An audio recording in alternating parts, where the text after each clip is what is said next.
حدیث پاک میں ہے کہ اللہ پاک بہت شرمیلے ہیں.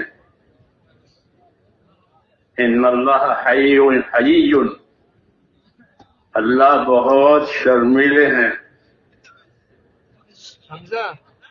ان کو شرم آتی ہے کہ کوئی ان سے مانگے اور نہ دے.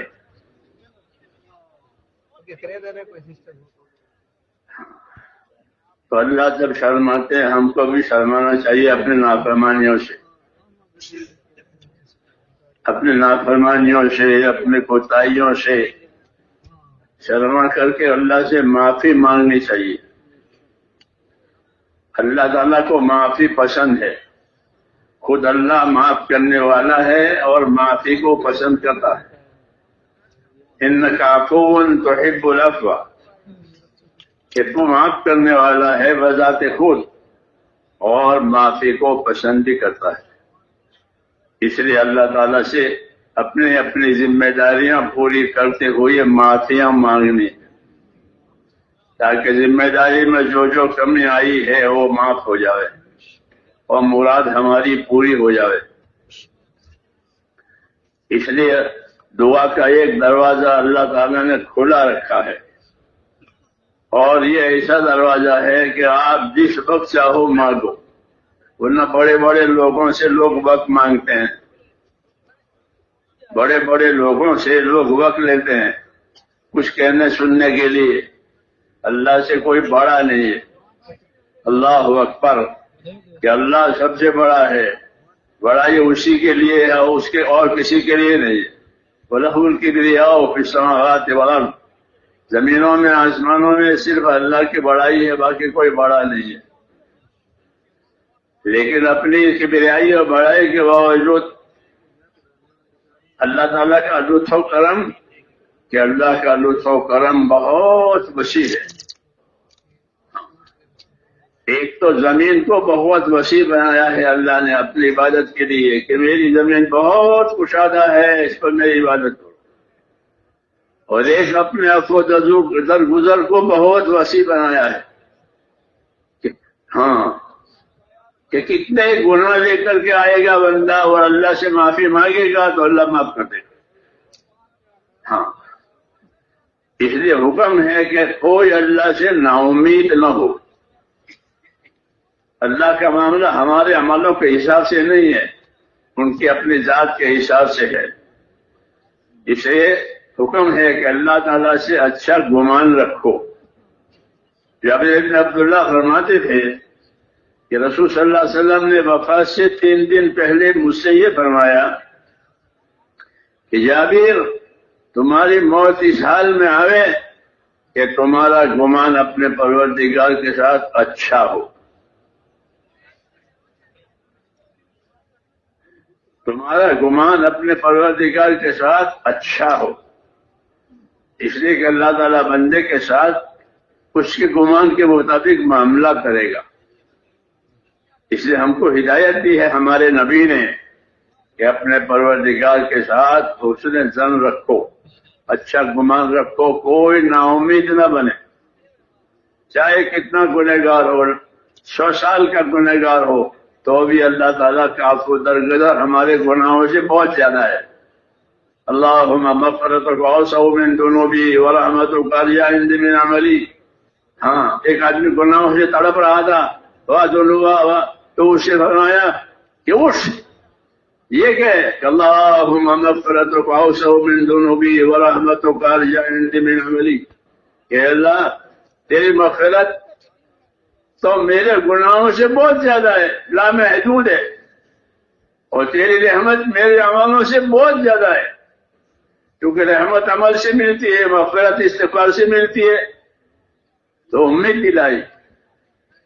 اس لیے حکم ہے کہ اللہ سے امیدوار رہو. ابشروا وعملوا ما یسرکم، بشارتیں سنو، امیدوار رہو اللہ سے ایسے حالات کے کہ اللہ ایسے حالات لاوے گا جو تم کو خوش کر دے گا. یہ سب بشارتیں ہیں تاکہ کام کے اندر بندہ آگے بڑھے، نا امید نہ بنے. شیطان بندے کو نا امید بناتا ہے یا پیچھے ڈالتا ہے. 2 کام کرتا ہے. تصویف، یہ اس کا کام ہے. تصویح کا مطلب یہ ہے کہ ابھی کیا ضروری ہے بعد میں کر لینا، یہ اس کو تصویح کہتے ہیں. ابھی بہت دیر ہے، ابھی تو اذان بھی نہیں ہوئی ہے، ابھی اور آرام کر لو، یہ سمجھاتا ہے تصویح. ابھی بہت دیر ہے بعد میں کرنا، تو ٹالنا سکھاتا ہے. اللہ کے ہاں ٹالنا پسند نہیں ہے، بلکہ آگے بڑھنا، جلدی کرنا. بادروا سارعوا، یہ حکم ہے کہ آگے بڑھو، جلدی کرو اللہ کام میں. تو تاکہ اللہ، کیونکہ اللہ کو یہ چیزیں پسند ہے. انہم کانوا یسارعون فی الخیرات، نبیوں کے بارے میں کہ وہ خیر کے بارے میں ہمیشہ جلدی جلدی جلدی کرتے تھے. حضور صلی اللہ علیہ وسلم اذان سنتے تھے اپنے گھر میں تو اٹھ کر ایسے نکل جاتے تھے کہ گویا کسی کو پہچانتے ہی نہیں ہے. عائشہ صدیقہ رضی اللہ عنہا کا بیان ہے. اب کیا اذان ہو گئی؟ تو یہ چیزیں ہم کو سکھائی گئی ہے. اور پھر ان تمام چیزوں کے ساتھ اللہ سے مانگنا سکھایا کہ اللہ سے مانگا کرو، چھوٹی چیز بھی مانگو، بڑی چیز بھی مانگو، اللہ کے ہاں کوئی کمی نہیں ہے. اور امیدوار ہو کر مانگو، یقین کے ساتھ مانگو، اور بار بار مانگا کرو. ہاں برس، ہاں برس ایک چیز مانگو. مولانا سعید صاحب کہتے تھے ایک کام کے بارے میں ہم سے فرما کہ فلاں جو کام ہے نا، میں نے اس کے لیے 10 سال دعا مانگی اور 10 سال کے بعد اس کا نتیجہ آیا.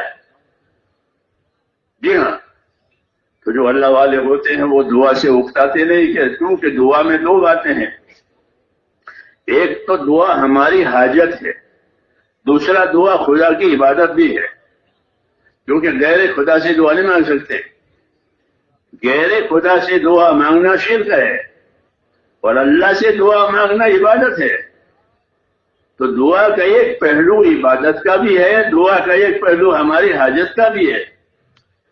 ہاں اس لیے کوئی دعا سے نہ اکتاوے، حاجت بھی پوری ہوگی اور دعا کو عبادت قرار دیا ہے تو اس کا ثواب بھی ملے گا دعا مانگنے کا. تو دعا مانگنے کا ثواب بھی ملتا ہے، دعا مانگنے سے مراد بھی پوری ہوتی ہے.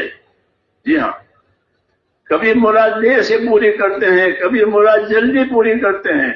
اللہ حکمت والے ہیں، وہ حکیم ہے، اپنے کاموں کو حکمت سے کرتے ہیں، ہنگامی طور پر نہیں کرتے، وہ حکمت سے کرتے ہیں.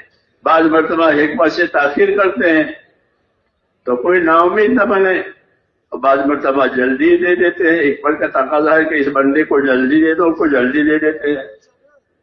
لیکن مانگنا جو ہے صرف حاجت نہیں ہے، بلکہ مانگنا یہ اللہ کی عبادت بھی ہے، ہماری حاجت بھی. اللہ نے یہ دونوں باتیں رکھی ہے. ہاں.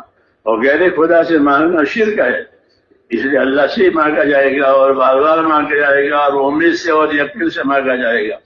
ہم کو حضور صلی اللہ علیہ وسلم نے دعاؤں کا بہت بڑا ذخیرہ دیا ہے کہ یہ مانگو، یہ مانگو، یہ مانگو. کیونکہ ہم اناری ہیں، ہم کو نہیں معلوم ہے کیا مانگنا کیا نہیں مانگنا، چھوٹے بچے کی طرح سے.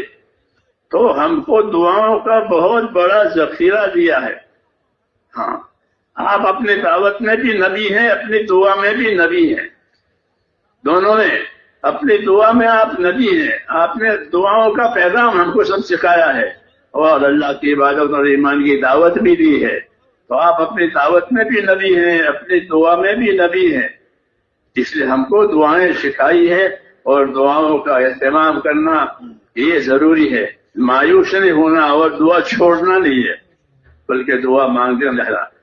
اجتماع ہوتا ہے تو اجتماعی دعا ہوتی ہے، روز روز اجتماعی دعا نہیں ملے گی. اجتماعی دعا تو انفرادی دعاؤں کی تعلیم تلقین کے لیے ہے کہ جس طرح مجمع میں دعا مانگتے ہو، جب مجمع روز روز تھوڑا ہی ملے گا تو تمہاری حاجت تو روز روز کھڑی ہوگی. تو روز روز مانگو، روز روز مانگو. دعاؤں کا آسمانوں میں اکرام ہوتا ہے. حدیثوں میں ہے کہ جب دعائیں اوپر جاتی ہیں تو دعاؤں کا اکرام ہوتا ہے کہ اللہ کے بندوں نے اللہ کی عرضیاں پیش کی ہے، درخواست پیش کی ہے. ہاں. تو اس کا اکرام ہوتا ہے. پھر اس کے مطابق فیصلے ہوتے ہیں. کبھی جلدی کا مطلب پورا کر دیا، کبھی روک لی دعا کو. اور دیر سے دیا، اور کبھی دنیا میں دعا مانگا تھا وہ دنیا میں دیے ہی نہیں، اور آخرت میں اس کو دیں گے یاد دلا کر کے۔ یہ سب حدیثوں میں ہے۔ فلاں دعا مانگی تھی کہ ہاں، فلاں دعا مانگی تھی کہ ہاں، گئے لو، تو وہ چاہے گا کہ سارا مجھ کو یہاں ملتا تو اچھا ہوتا، کیونکہ یہاں ہمیشہ کے لیے ملے گا، دنیا میں تھوڑی دیر کے لیے ملتا ہے۔ اس لیے میرے بھائی دعا بھی ایک کام ہے، دعائیں سیکھنی بھی ہے، دعائیں مانگنی بھی ہے۔ جی ہاں، دعاؤں کی اپنے بچوں کو، بڑوں کو، سب کو تلقین کرنی، دعائیں سکھاؤ، یہ دعا مانگنے سے یہ ہوگا، یہ دعا مانگنے سے یہ ہوگا۔ دعا کے کلمات بھی سکھائے ہیں اور دوسرے ذکر کے کلمات بھی سکھائے ہیں، اور ان کی تاثیرات بھی بتائی ہے کہ تم نے یہ کلمات پڑھے تو تم کو یہ نقصان نہیں ہوگا۔ تم نے کسی مصیبت زدہ کو سڑک پر دیکھا کہ وہ بیچارہ مصیبت میں ہے، تو کیا کہے کہ الحمدللہ الذی عافانی مما ابتلاک بہ وفضلنی علی کثیر ممن خلق تفضیلا، کہ اگر مصیبت زدہ کو دیکھ کر یہ کلمات پڑھے ہیں تو جس مصیبت میں تم نے اس کو دیکھا ہے یہ مصیبت تمہارے اوپر نہیں آئے گی۔ ایسی تاثیریں ہیں ان کلمات کی۔ ہاں، اس لیے میرے بھائیو ہمارا یہ پورا کام تو سیکھنے سکھانے کا ہے۔ ہاں، پھرنا پھرانا تو اس کے پھیلانے کے لیے ہے، ورنہ اصل تو سیکھنا ہے کہ بغیر سیکھے کمی دور نہیں ہوگی، اور بغیر سیکھے آدمی جہالت میں سے بھی نہیں نکلے گا۔ وہ تو سیکھ کر جہالت میں سے نکلے گا، اور سیکھنے کی وجہ سے کمی بھی دور ہوگی۔ ہاں، اس لیے ان چیزوں کو سیکھنا بھی ہے، سکھانا بھی ہے، اس کی دعوت بھی دینی ہے، اور اللہ سے اسی قبولیت کے لیے دعائیں بھی مانگنی ہے۔ اس لیے دعا مانگنا ہے، دعا مانگنے کا طریقہ بتایا ہے، دعا مانگنے کا طریقہ بتایا ہے۔ دعا تو جس وقت بھی جس طرح سے مانگو قبول ہے، لیکن اس کے طریقے بتائے ہیں۔ ہاں، ہمارے دین میں دین طریقوں کا دین ہے، طریقوں کا دین ہے۔ دعا مانگنے کا طریقہ بتایا ہے کہ دعا مانگنے کا کیا طریقہ ہے، کہ دعا مانگنے کا طریقہ یہ ہے، حضرت شیخ نبی فضائل نے لکھا ہے، قرآن کے فضائل میں دعا مانگنے کا طریقہ۔ پہلے اللہ تعالیٰ کی تعریف کرو، رسول صلی اللہ علیہ وسلم پر درود شریف پڑھو، پھر استغفار کرو اپنے لیے، امت کے لیے، مومنین کے لیے، پھر اپنے مراد مانگو۔ یہ طریقہ ہے کہ اللہ کی تعریف کرو، حضور صلی اللہ علیہ وسلم پر درود شریف پڑھو، اور پھر امت کے لیے، اپنے لیے معافی اور استغفار کرو، پھر اپنے مراد مانگو۔ یہ طریقہ لکھا ہے فضائل میں۔ ان چیزوں کو یاد کر کے اپنے عمل میں لانا چاہیے۔ ہاں، اسی وجہ سے یہ چیزیں ہوتی ہیں کہ زندگیاں طریقوں پر آوے۔ ہم اس تبلیغ کے ذریعے سے کوئی نیا دین امت میں لانا نہیں چاہتے ہیں۔ ہم مولانا الیاس صاحب کا منشا تھا کہ امت میں اپنے نبی کا اتباع آ جاوے، کوئی نئی بات نہیں ہے، بلکہ امت میں نبی کا اتباع، کیا آپ کے قدم بقدم زندگیاں پڑے۔ جی ہاں، یہ مقصد تھا دعوت و تبلیغ کا کہ امت میں اپنے نبی کا اتباع آوے۔ ورنہ الحمدللہ ہم مسلمان ہیں، سنی مسلمان ہیں، ہمارے عقائد میں کوئی خرافات نہیں ہے۔ جی ہاں، پھر کیا چاہ جائے کہ اتباع چاہا جاتا ہے، تو اصل اتباع کی دعوت ہے یہ۔ جی ہاں، تو اتباع کے لیے صحیح علم ہونا چاہیے، اس کے سیکھیں اس کو، اور سیکھ کر کے اتباع کریں تاکہ وہ اتباع قابل قبول ہو جائے۔ تو کریں گے انشاءاللہ۔ بسم اللہ الرحمن الرحیم۔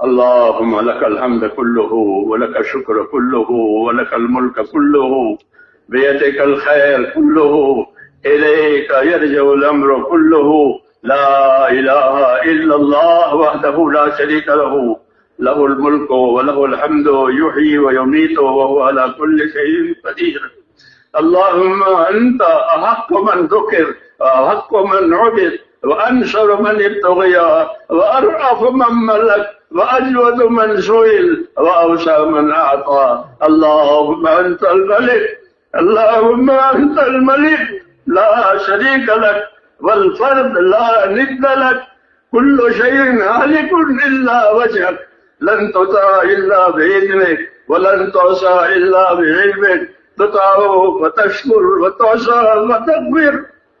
أقرب شهيد وأدنى حفيظ، حزت دون النفوس وأخذت بالنواسي وكتبت الآثار، نسخت الآجال، القلوب لك مفضية والستر إنك علانية، الحلال ما أحللت والحرام ما حللت، والدين ما شرعت والأمر ما قضيت، والخلق خلقك والعبد عبدك، وأنت الله الرؤوف الرحيم.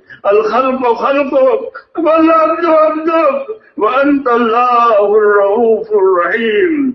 الخلق خلقك والعبد عبدك، وأنت الله الرؤوف الرحيم. سبحانك لا أحصي ثناء عليك أنت كما أثنيت على نفسك. اللهم صل على سيدنا محمد وعلى آل سيدنا محمد كما صليت على إبراهيم وعلى آل إبراهيم إنك حميد مجيد. اللهم بارك على سيدنا محمد وعلى آل سيدنا محمد كما باركت على إبراهيم وعلى آل إبراهيم إنك حميد مجيد. ربنا ظلمنا أنفسنا وإن لم تغفر لنا وترحمنا لنكونن من الخاسرين. ربنا ظلمنا أنفسنا وإن لم تغفر لنا وترحمنا لنكونن من الخاسرين. ربنا ظلمنا أنفسنا وإن لم تغفر لنا وترحمنا لنكونن من الخاسرين. ربنا إننا آمنا فاغفر لنا ذنوبنا وقنا عذاب النار. اللهم اغفر لي ولوالدي، اللهم اغفر لي ولوالدي، واغفر يا رب لجميع المؤمنين والمؤمنات والمسلمين والمسلمات الأحياء منهم والأموات، ولإخواننا الذين سبقونا بالإيمان، ولا تجعل في قلوبنا غلا للذين آمنوا ربنا إنك رؤوف رحيم. اللهم اشرح صدورنا للإسلام، اللهم اشرح صدورنا للإسلام. اللهم حبب إلينا الإيمان وزينه في قلوبنا وكره إلينا الكفر والفسوق والعصيان. اللهم اجعلنا من الراشدين. اللهم أقبل بقلوبنا إلى دينك، وأقبل بقلوب كافة المسلمين إلى طاعتك. اللهم إن قلوبنا ونواسينا وجوارحنا بيدك، لم تملكنا منها شيئا، فإذا فعلت ذلك بنا فكن أنت ولينا واهدنا إلى سواء السبيل. اللهم كن أنت ولينا واهدنا إلى سواء السبيل. اللهم كن أنت ولينا واهدنا إلى سواء السبيل. اللهم أرنا الحق حقا وارزقنا اتباعه، وأرنا الباطل باطلا وارزقنا اجتنابه. يا حي يا قيوم برحمتك نستغيث، أصلح لنا شأننا كله ولا تكلنا إلى أنفسنا طرفة عين، ولا تنزلنا صالح ما أتيتنا. ربنا لا تؤاخذنا إن نسينا وأخطأنا، ربنا ولا تحمل علينا إصرا كما حملته على الذين من قبلنا. ربنا ولا تحملنا ما لا طاقة لنا به، واعف عنا واغفر لنا وارحمنا، أنت مولانا فانصرنا على القوم الكافرين. اللهم اهدنا الصراط المستقيم، صراط الذين أنعمت عليهم من النبيين والصديقين والشهداء والصالحين وحسن أولئك رفيقا. ربنا آتنا في الدنيا حسنة وفي الآخرة حسنة وقنا عذاب النار. اللهم انصر من نصر دين محمد صلى الله عليه وسلم واجعلنا منهم. اللهم انصر من نصر دين محمد صلى الله عليه وسلم واجعلنا منهم. اللهم أيد الإسلام وأنصاره وأذل الشرك وأشراره. اللهم أذل الشرك وأشراره. ربنا لا تجعلنا فتنة للقوم الظالمين، ونجنا برحمتك من القوم الكافرين. فاطر السماوات والأرض، أنت ولينا في الدنيا والآخرة. توفنا مسلمين والحقنا بالصالحين غير خزايا ولا ندامة ولا مفتونين. اللهم زل الحياة زيادة لي في كل خير، وجل الموت راحة لنا من كل شر. ربنا آتنا في الدنيا حسنة وفي الآخرة حسنة وقنا عذاب النار. اے اللہ ہماری مغفرت فرما، اے اللہ ہماری مغفرت فرما، پوری امت کی پوری مغفرت فرما، ہر فرد امت کی مغفرت فرما کر اے اللہ اس کو اپنے راستے پر اور مقصد زندگی پر قائم فرما دے. ایک ایک امتی کی مغفرت فرما اور سب کو مقصد زندگی کا قائم فرما. موت تک اخلاص اور استقامت کے ساتھ ہمیں اپنے دین پر قائم فرما، اور جب مرنے کا وقت آئے تو کمال ایمان پر خاتمہ نصیب فرما. موت اور بعد موت میں ہمارے برکت مقدر فرما. موت کے بعد کے ہلاکتوں سے حفاظت فرما. موت کے بعد آنے والی ابدی رحمتوں سے ہمیشہ ہمیشہ کے لیے مالا مال فرما. اے اللہ ہم آپ سے جنت الفردوس کا سوال کرتے ہیں. ہم کو اپنے نبی نے بتایا ہے کہ جب اللہ سے مانگو تو جنت الفردوس مانگو، اس لیے ہم آپ سے جنت الفردوس کا سوال کرتے ہیں. اے اللہ ہم کو وہ عمل عطا فرما، وہ خیر عطا فرما جنت الفردوس تک پہنچانے والی ہو. ربنا آتنا فی الدنیا حسنہ وفي الآخرة حسنة وقنا عذاب النار. ربنا لا تؤاخذنا إن نسينا وأخطأنا. ربنا ولا تحمل علينا إصرا كما حملته على الذين من قبلنا. ربنا ولا تحملنا ما لا طاقة لنا به واعف عنا واغفر لنا وارحمنا أنت مولانا فانصرنا على القوم الكافرين. اے اللہ امت کی پریشانیوں کو دور فرما، اور جس عالی مقصد کے لیے اس امت کو وجود دیا گیا ہے اے اللہ اس مقصد کی طرف پوری امت کی رہبری فرما. امت کی صلاحیتوں کو دین پر لگا دے، امت کی صلاحیتوں کو برباد ہونے سے بچا لے. امت کے مالوں کی، جانوں کی، ابرو کی، دین ایمان کی، معاشرے کی اے اللہ پوری پوری حفاظت فرما. امت کے بیماروں کو شفا عطا فرما. اے اللہ امت کے بیماروں کو شفا عطا فرما. پریشان حالوں کی پریشانیاں دور فرما. محتاجوں کی مدد فرما. جو جس پریشانی میں ہے، جس دشواری میں ہے اے اللہ اس کو دشواری میں سے نکال دے اور وقت وعافیت کا معاملہ فرما کر خیر کی طرف متوجہ فرما. دین دنیا اور آخرت کی خیر سے ہم سب کو مالا مال فرما. اے اللہ جن دوستوں نے بھائیوں نے دعاؤں کے لیے کہا ہو لکھا ہو اے ان کی جائز مقاصد کو یا اللہ تو اپنے کرم سے پورا فرما اور ان کی دشواریوں میں آسانیاں پیدا فرما. جب تک زندہ رکھے اے اللہ ہم سب کو اپنے دین پر قائم فرما، اور مرنے کا وقت آئے تو کمال ایمان اور خاتمہ نصیب فرما. موت اور بعد موت میں برکت مقدر فرما. موت کے بعد کی ہلاکتوں سے حفاظت فرما. قبر کے عذاب سے، آخرت کے عذاب سے، حشر کے عذاب سے اے اللہ پوری پوری حفاظت فرما اور دنیا و آخرت کی خیر عطا فرما. ربنا آتنا فی الدنیا حسنہ وفی الآخرۃ حسنہ وقنا عذاب النار. اللهم إنا نسألك من خير ما سألك منه نبيك سيدنا محمد صلى الله عليه وسلم، ونعوذ بك من شر ما استعاذك منه نبيك محمد صلى الله عليه وسلم. اس اجتماع کو قبول فرما اور آئندہ جو ہونے والے اسے بھی قبول فرما اور خیر مقدر فرما، آسانی مقدر فرما، امت کے رجوع کا ذریعہ فرما اور ہم سب کی آخرت بننے کا ذریعہ فرما. وصلی اللہ تعالی علی خیر خلقہ سبحان ربك رب العزة عما يصفون وسلام على المرسلين والحمد لله رب العالمين.